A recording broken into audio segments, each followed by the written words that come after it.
What up, Screen Fiends? I'm GB, and you're tuned in to Headz TV, where we like to discuss all the wonderful things appearing on your movie and your TV screens.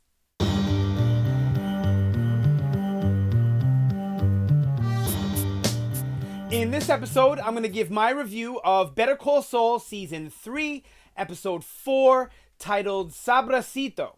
Okay, I'm going to start doing the reviews a little different. I want to give you guys a better watching experience, so I'm changing things up a bit. Until I get used to it, I will be looking down here and there at my notes, but eventually I'll get better to where it's all up here and not down there, right? All right, so Better Call Saul, Episode 4, Sabrosito. All right, the synopsis for this episode read, Jimmy calls in a favor from Mike. Meanwhile, new complications disrupt the Salamanca's business, and Chuck and Jimmy struggle to compromise. So, let me just start by saying the opening scene, like, not even the opening scene, the first 20 minutes or half hour of the episode was like all Gus, and I liked it. I love Gus. I love Hector and the whole cartel thing. They brought back Don Eladio. That's great. They also brought back, I forgot the other Don's name. It escapes me right now. It starts with a B. Basito? Maybe. So they brought him back too. I love, we all, as Breaking Bad fans, love when they bring in those other characters. So all that was great. But I was starting to get a little worried that we weren't going to see Jimmy in this episode. And we really didn't, get much Jimmy and Kim. We did eventually, thank God, but the most of the episode was like Gus and Mike, I guess. All right. So the main story arc of this episode was the Gus and Mike stuff. So I guess we'll talk about that first. Oh man, I'm really starting to love now. I know I complained last episode about like the way Gus called Mike and went to go meet him and stuff. But, man, the way they're handling Gus from this past the episode I'm talking about, Sabrosito, I love it. Because they're fleshing out his backstory. We're getting to understand more of who and what he was during Breaking Bad. Because remember, we don't get tons of character development from Gus in Breaking Bad. We get some, especially with the flashback stuff with Don Eladio and his partner getting killed. Oh, on that, I said way back when, too bad I wasn't doing videos then, that I thought that Gus and his partner, the other chicken brother, the one that Hector kills, I said I thought they were lovers. And it appears to be true because Hector calls them, chicken brothers. It's more like the butt brothers. I just love that whole dynamic and getting to see more why Gus hates Hector and why Gus hates Don Eladio. And just a little bit deeper into that, love it. Love it, love it, love it. It's absolutely fantastic. So all of that stuff was great with Gus and the cartel and all that.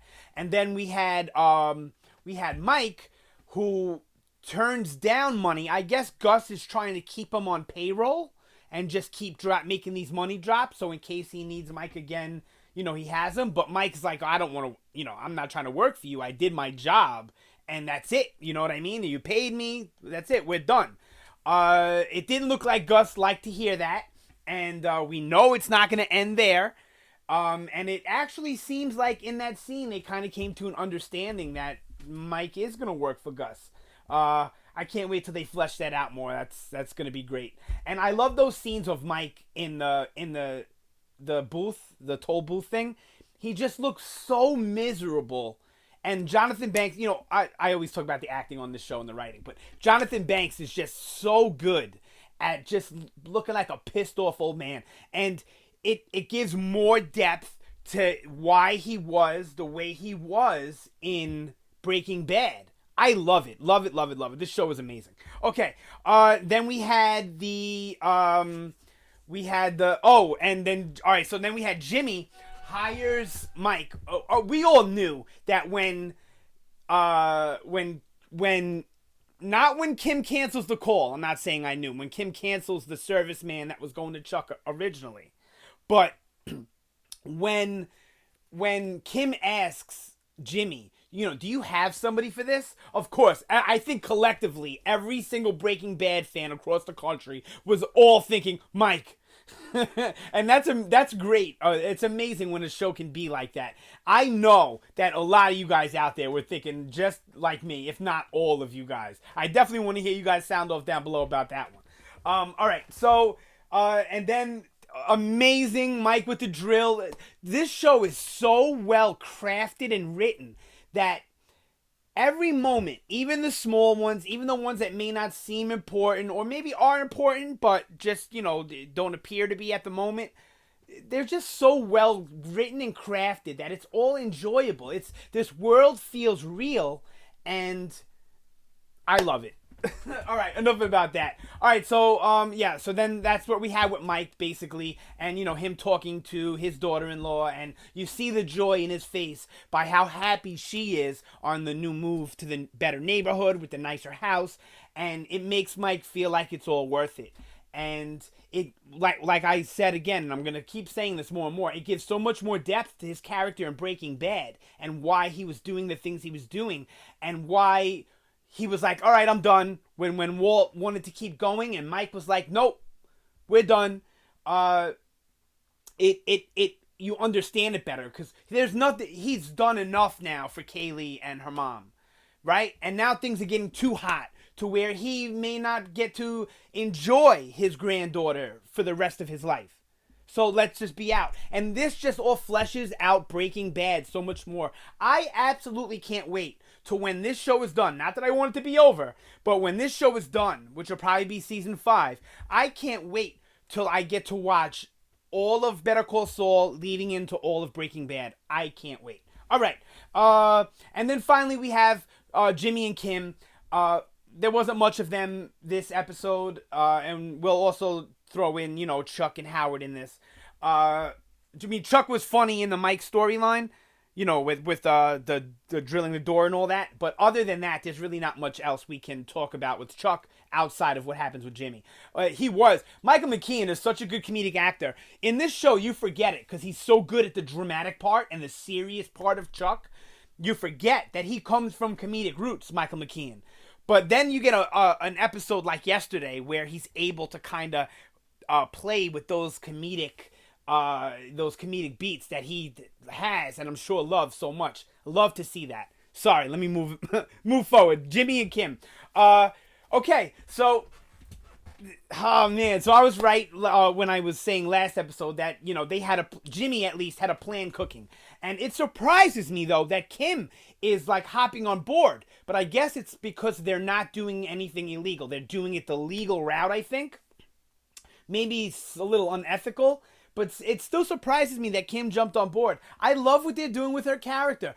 Out of all the characters on this show, Better Call Saul, Kim surprises me the most, and what they do with the character and how they handle her. And she's like really like a side character, honestly. I love it. So the dynamic between her and Jimmy is just always great, always awesome. When they're in their room, right? In the hearing or agreement, whatever. I don't know what they call that procedure when, two parties go in there to make an agreement or whatever. So they go in there to make that agreement, and you could feel the tension in the room. This is a perfect example of great writing, great acting with little to no dialogue. Not a lot was said, and it was very realistic feeling. If you've ever been in a court atmosphere, this show nails it. Vince Gilligan is the man.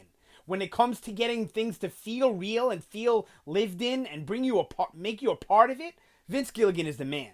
All right, so let me move on. I'm sorry. So all right, so the tension was so amazing.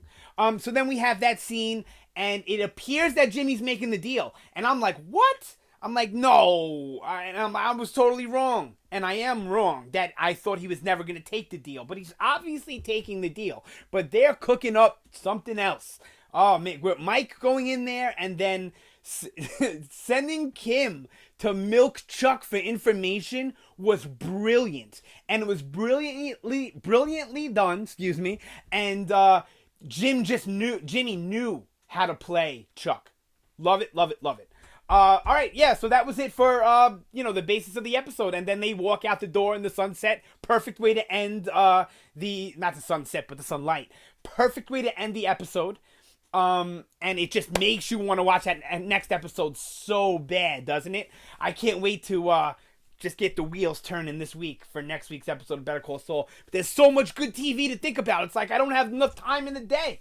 If I didn't do these videos, I don't know what I would do right now at this moment. I think my head would explode. I would be just thinking about all this, not getting it out. All right. So that moves on, the characters and everything. So the themes, the idea, I guess the main idea, the point of this episode was to show you how,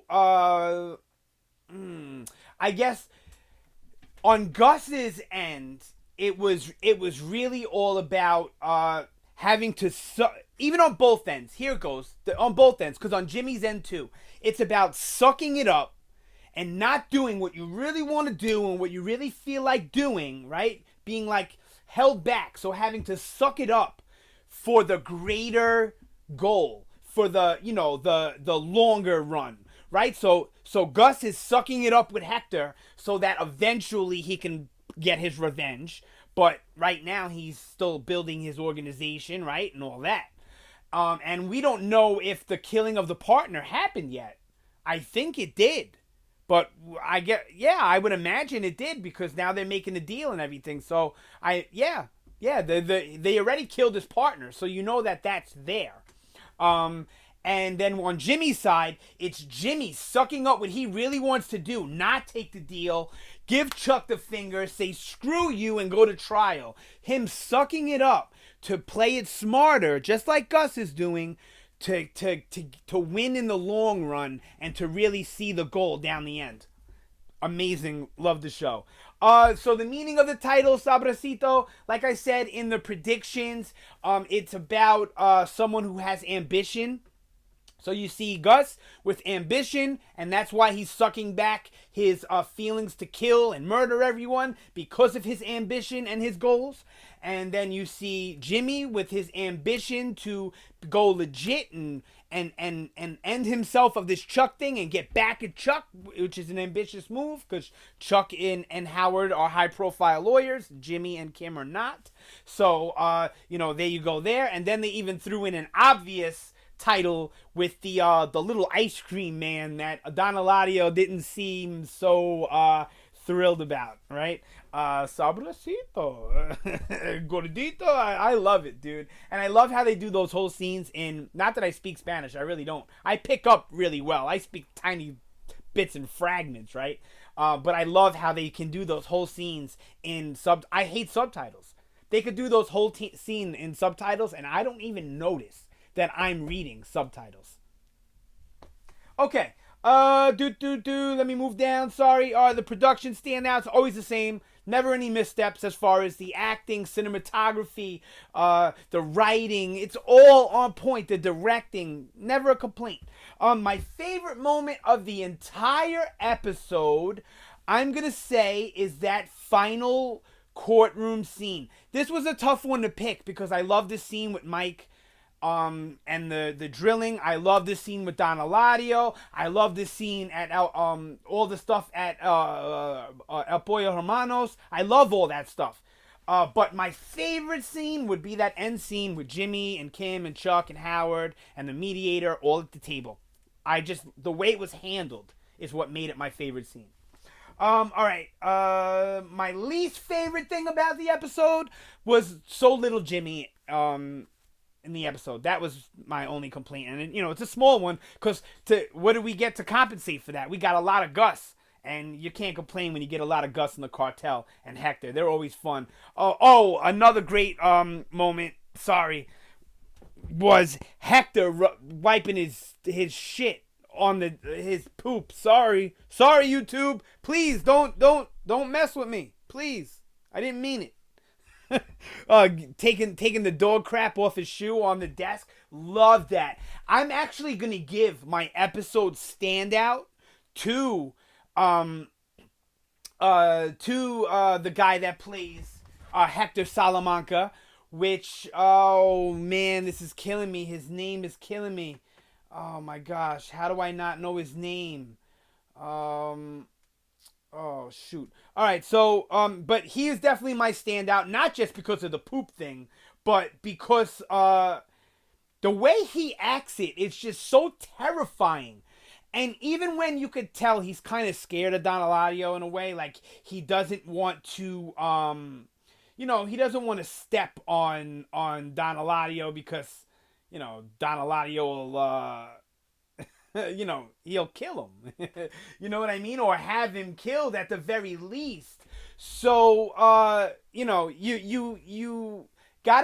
have to understand how he feels, where it's like, because we've all been in that situation where either it's with a boss or, with an enemy, a family member, where you really want to just give it to him, but you can't because of whoever they are or whatever it is.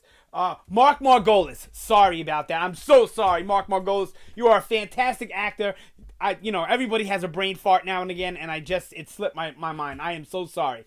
But yes, that's my standout for the episode is Mark Margolis as Hector Salamanca. Because not only is he terrifying, but somehow he humanizes someone who is just a despicable villain all throughout from what we've seen. Not that he's still not. You get what I'm saying?